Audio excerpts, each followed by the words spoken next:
तुम्ही पोलिसांकडे एक मागणी केली की मोठा माफिया जो आहे त्याचा काय प्रकार होतो या नवी मुंबई शहरामध्ये महाराष्ट्रातल्या अनेक भागामध्ये किंबहुना उत्तर रायगड असेल, पुढे रत्नागिरी असेल, ठाणे शहर असेल, इतर लगतच्या शहरामध्ये असेल, मुंबई सारख्या शहरामधले ड्रग्स आणि त्याचप्रमाणे गुटखा या सगळ्या अशा प्रकारच्या अवैध नशेली पदार्थांना सप्लाय करणारा एक ड्रग्स माफिया म्हणा, त्याला काही म्हणा, एक कनेक्टर ज्याला म्हणतो आपण सप्लायर, त्या पद्धतीचं एक नाव पुढे येताना दिसतं. त्याच्याबद्दलची माहिती मला लक्षात येते की ती म्हणजे केपी.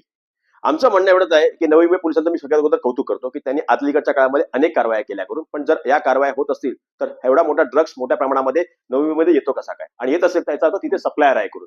मग जर सप्लाय असेल तर आम्ही सहज सप्लायरवरच्या मुसका का आवडत नाही.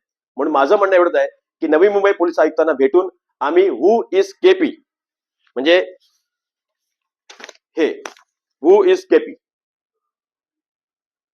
If you really wanted to ban,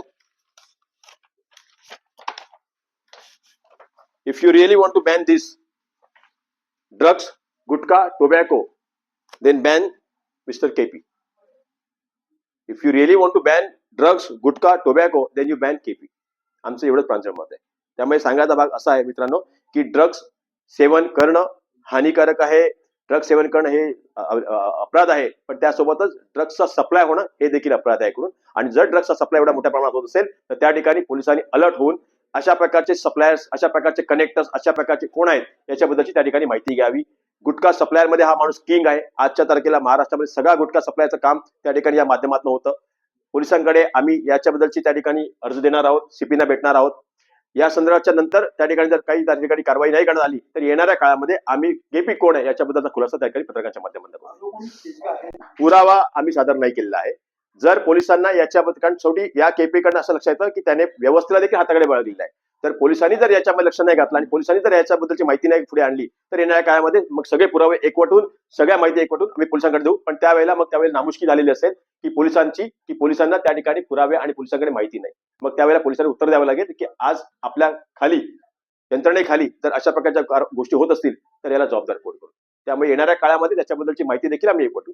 पण आम्हाला अपेक्षा आहे, महाराष्ट्राला अपेक्षा आहे, समाजाला अपेक्षा आहे की पोलिसांवरती विश्वास आहे की पोलीस प्रशासनाकडे कारवाई करू. ऍडिशनल सीपी सत्यनारायण प्रकाश चौधरी साहेबांना भेटलो मुंबईला आणि त्यांना मी याच्याबद्दलचं निवेदन पण दिलेलं आहे.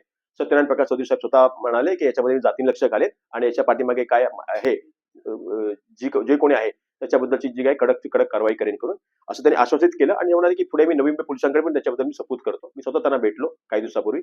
आता मी नवी मुंबईच्या सीपीना भेटणार आहे आणि त्यांना देखील मी याच्या संदर्भातलं एक निवेदन देणार आहे आमच्या पक्षाच्या वतीने आणि आमच्या सरकारच्या वतीने. राजकीय